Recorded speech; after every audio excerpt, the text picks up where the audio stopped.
Welcome to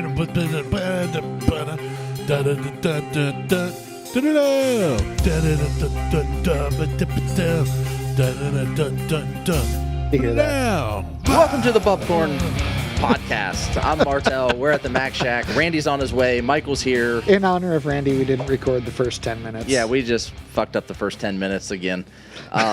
Anyway. We just gave Randy time to get here. Yeah, we're just waiting on Randy to get here. But Mike and I decided to start recording early, and we dove into a can of Listermans, which is called Liquid Swords. It's a 6.5% APV Northeast IPA. Is it Northeast or Northeastern? Or New England? New England. New England IPA. New England IPA. New England IPA from Listermans in Cincinnati.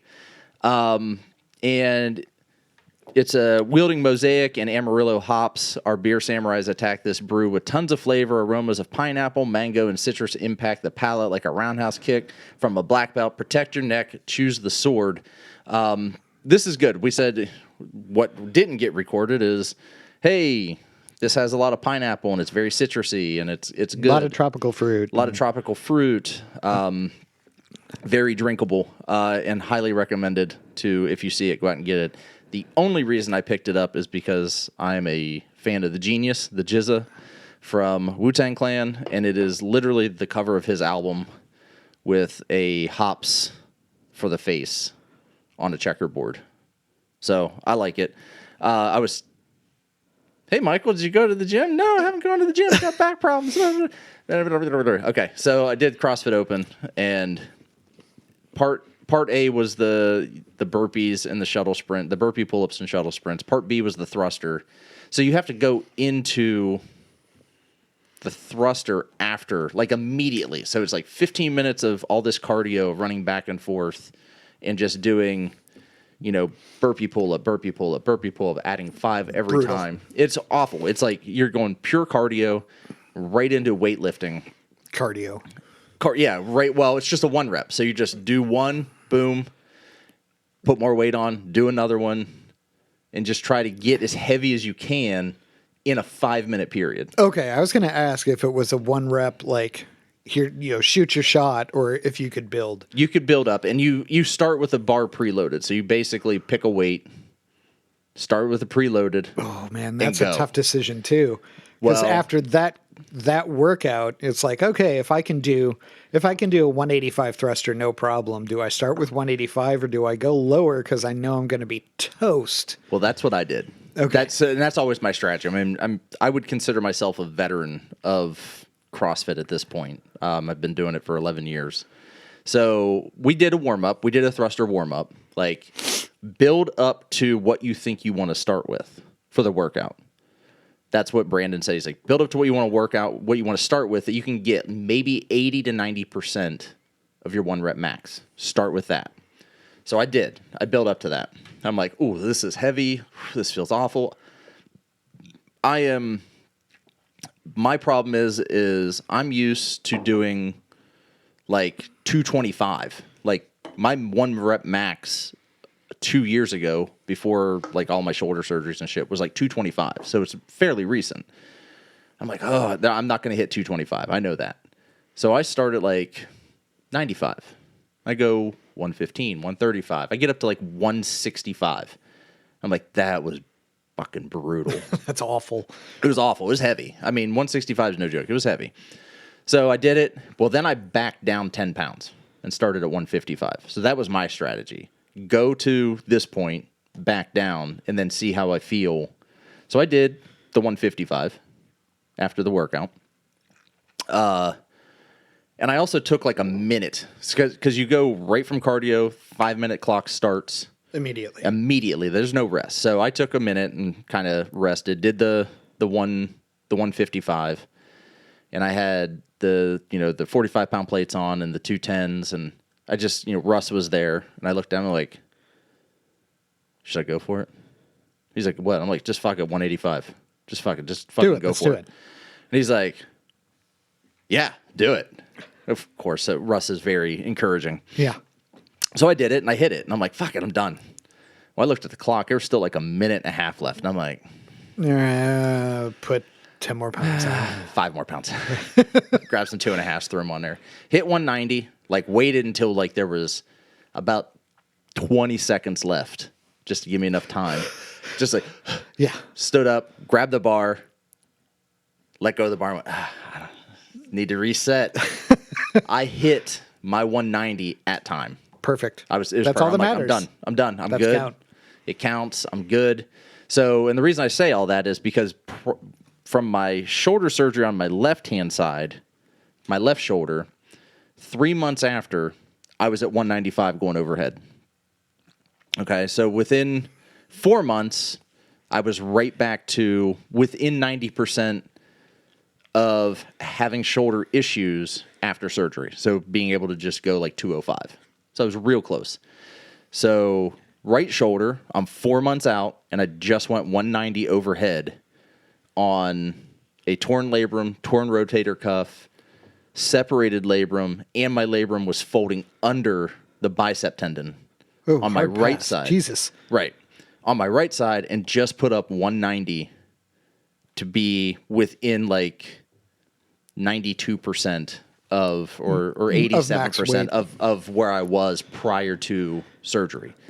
So I'm really like super excited about that. As you should be. Yeah. I mean, that's a, and being able to do that 4 months after a shoulder surgery, it's fantastic. it's great. It's almost unheard of. It helps that you started out in shape. Yes, absolutely. So, and trained properly to get back to that point. right.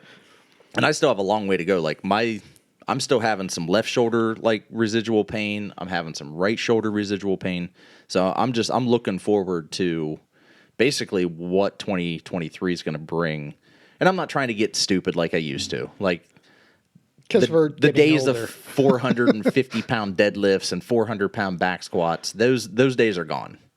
This is now just maintaining, like the goal is to get back down to 205 or 210 and then just maintain cardiovascular and that's my thing. Strength. It's like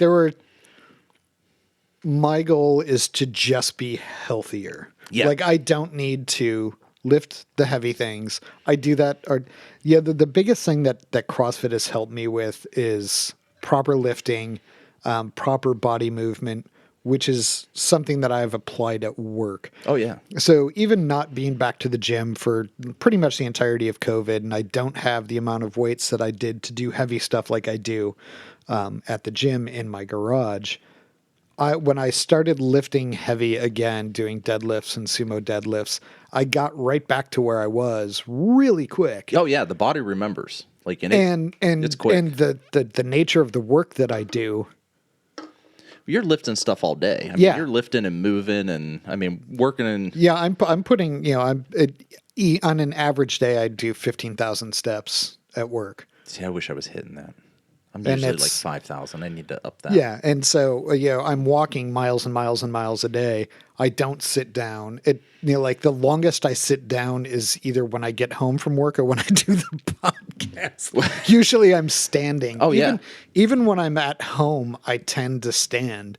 If I sit down, like it's kind of game over. Fall asleep. Yeah, that and after production shifts, coming home from work, getting out of the car, it's like all the dad noises. Oh, yeah. Which is funny because I made dad noises before I was a dad. And I'm always like, man, I just got a 90-year-old body. Yeah. Like I got a 12-year-old mind and a 90-year-old body. And I didn't make fun of Russ the other day, but Russ looks, unfortunately, older than what he is because he's completely gray. Yeah. Like he's white. Yep. And I did something at the gym, and Russ was standing there. I'm like, man, I feel as old as Russ looks right now. And I'm like, fuck. And that's weird because he's only like 32. Russ is much older than 32, but he took it in stride. But apparently his wife did not like the fact that he had shaved his beard, left the mustache. Oh, and nice. she got home, and he's just like, hey. She's like, what the fuck is that on your face? Nope. She's like, go in the bathroom now. See, I was always the opposite. I never had a mustache until the past 5 or 6 years. I just had the chin strap. I just went the full like either goatee or like Amish beard. Going full Amish, but yeah, hanging out, being at the gym I enjoy the shit out of it. I recommend anybody just go find, not a Planet Fitness, fuck that place. Find a functional fitness or CrossFit gym. You're going to pay out your ass for it. But the community is worth it. But the community is worth it. I try to explain to people the gym that, True Fit, I was like, there's organized events outside of the gym. Yes. It is truly committee that does everything. We do the adult prom. There's, euchre nights. There's couples like Valentine's, all sorts of stuff. They do cabrewing. They do all kinds of shit outside of the gym, and it's a good time. A lot of the stuff I unfortunately don't participate in because I can't make it. And there are, and you're gonna find I'm a people person, but I'm not a people-y person. I like some people, and some people I tolerate, and then some people I completely ignore. Yeah, the Super Bowl this year, we got invited to 5 parties, and my wife and I just looked at each other, and I was like, I've peopled enough this week. I'm good with just popping into your parents' house and then just going home. Yeah, there's and you're gonna run into people that and I'm not gonna name names or genders because there are some people there that I would just love to fucking throat punch. And Jimmy will hear this, and I'll be like, I'll get a text, and I'll be like, who do you want to throat punch? And then I'll tell him because I don't care. But there are some people that are, you get all walks of life. Yeah. There are people that I wish that were still at the gym that are not there anymore. There are people that are at the gym that I wish aren't there or just not in the classes that I was in. And then there are people who, if the focus, and I'm one of these people, at the gym, if the focus isn't on me, if I'm not cracking a joke, then it's not fun. Right. But there are people who the focus has to be on them the entire time, even when they're working out. And you'll run into this anywhere, where it's they make loud noises to get people to look at them like they're doing something extraneous. When they're scaling the workouts, using a 26-pound kettlebell, when they can deadlift 275 pounds, and you're using a 26-pound kettlebell, and you're just making all kinds of noises. So that shit drives me insane. Anyway, I just cracked open a Forbidden Root Ghost Tropic, which I've heard really good things about. I wasn't able to get it. I haven't been able to get this I heard about it 3 years ago. Woof. And for whatever reason, I wasn't able to get it. And I think I bought the last 6-pack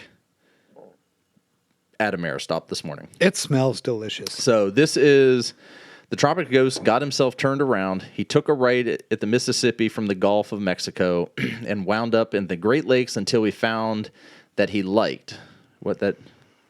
Yeah, no, Lake Michigan was deep enough, had enough music and magic to keep him around. The summertime, he had heard symphonies, blues, jazz, and sad nocturnes of the city night until they had become his lullabies. None of that makes sense. It's basically, I think they're talking about this octopus that's on the can. They could be talking about the betta fish or the butterfly or the lobster. I don't know what they're talking about. But this is a 2 times IPA, dry hopped with Mosaic, Amarillo, and Chinook hops. So, and you already smelled, and you're like, "This is really good." Yeah, so, no, this is I've heard. I want candles that smell like this. I want my house to smell like this. Smells like it's kind of grapefruity. Grapefruit, pineapple, tropical. It smells armadillos or amarillos, whatever that hop is. I guess it was armadillo. Yes, armadillos. It's like Fist of Fury. $6 million man's upgrade. That's super good. Oh yeah, I like that a lot. I like this. This has a completely different flavor and texture than the Listermans. Yeah, this is creamy and was kind of dry, and this is very creamy. And I know this is a stupid description. It's wet. It's lush. Yeah. It's wet, and it's like Sticking your finger in a chicken's butt. Less salmonella. We can do that. Yeah, we'll just go chickens outside. Out back. I was trying to come up with something that Theo Vaughn would say. Where I'm from, we drank beer and we stick our finger up a chicken's butt, and that's how we dictate how the flavor of the beer's going to be. Ugh. He's such a dipshit. I'm with you. I can't. He's annoying. So, anyway, this is real. I'm enjoying this. Yeah, I would seek this out. I have nothing bad to say about Forbidden Roots beer. They have a restaurant. Well, I think that's just their restaurant and brewery. Is at Easton, right? Yep. They came out of Chicago, I think. Okay.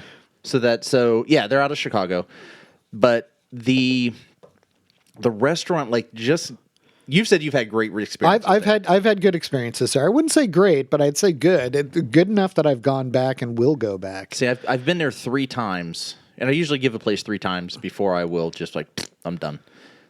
All 3 times that I've been there, it has been every time we've sat down, we've had to wait. Not 5 minutes or 10 minutes, 25 minutes for someone to come over. Where I've had to go and say, hey, is there anybody in this section for doing this? I see other people eating around me, but I don't even have water. Yeah. That's a huge red flag for me.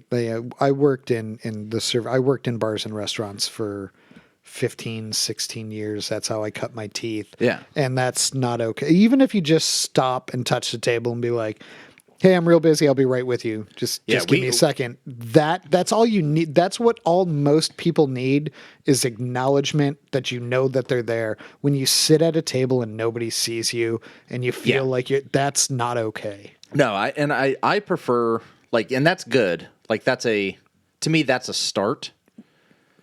What I prefer is when somebody just immediately magically just brings over water and says, I'm so-and-so, I'll be your server today, here's some waters, I'll be right back, I'm super busy. Yeah.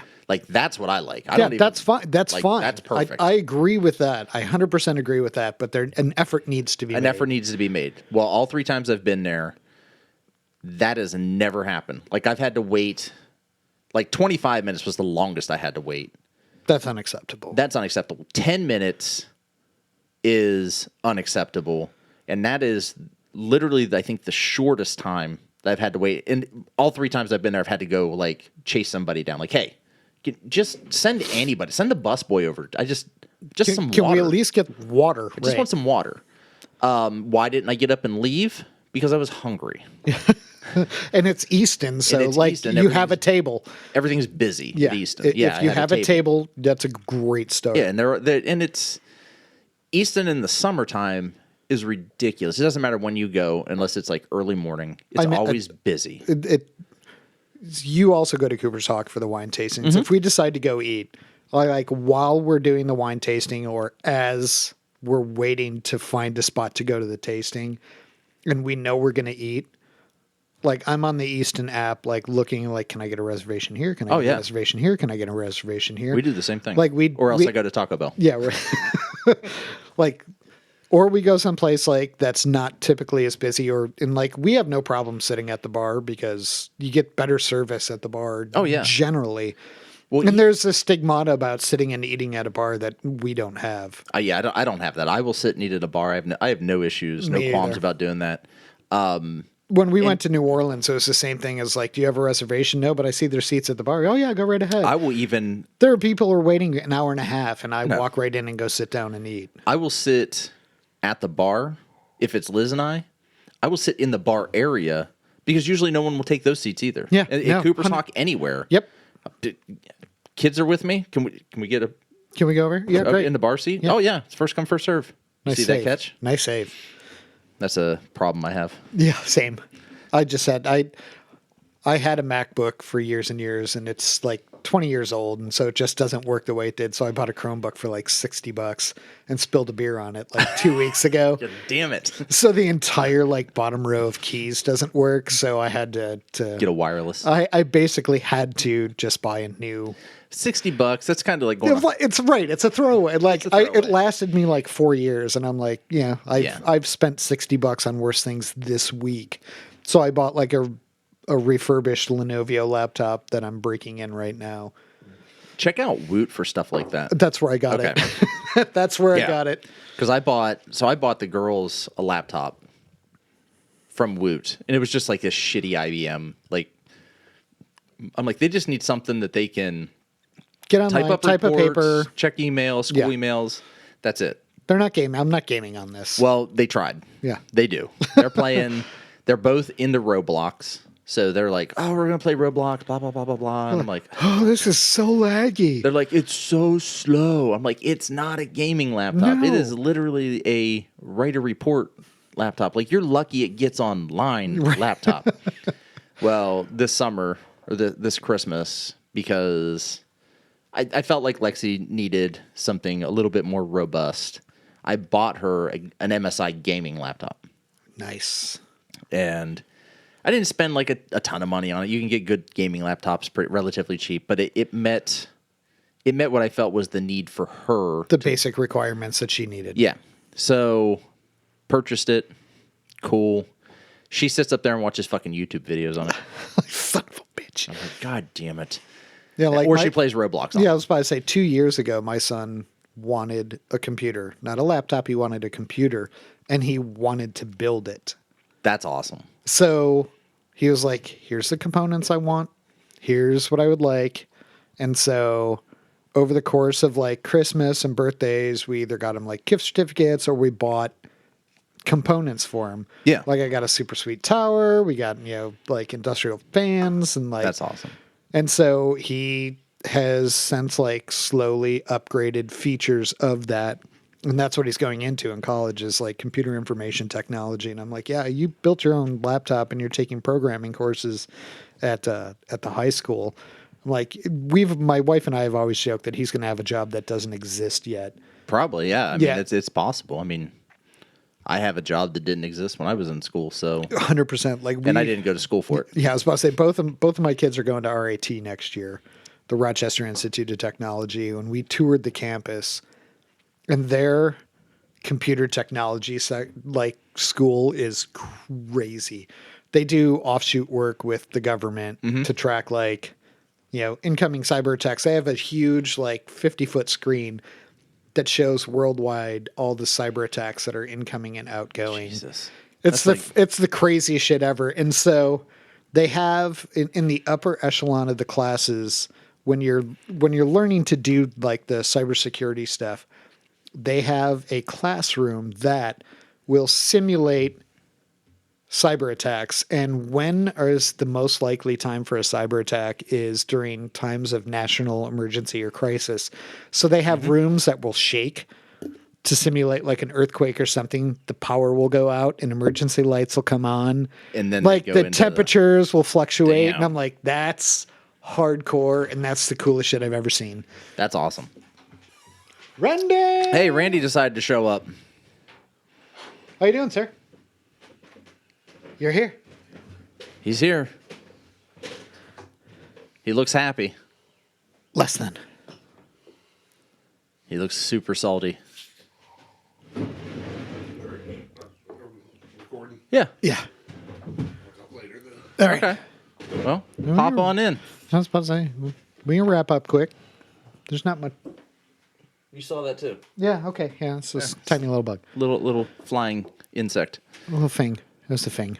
But yeah. So he's like they have a technology spot where microcomputers and stuff, and it's a separate floor because the stuff they're working on is so sensitive that they have rubberized floors, and the people walking on the hallway outside can affect the work that they're doing. Oh, I'm not surprised. It's insane. That's awesome. I mean, my brother-in-law deals with. I mean, he deals with what he deals with in his job he works for he's a military contractor for the U.S. government, and they deal with MIT. And he has a dedicated MIT developer. And they were telling me, like, nothing crazy, just like the stuff that they kind of work on with communications and satellites and radars. And he's like, it is insane. Like, everything is custom written. Yep.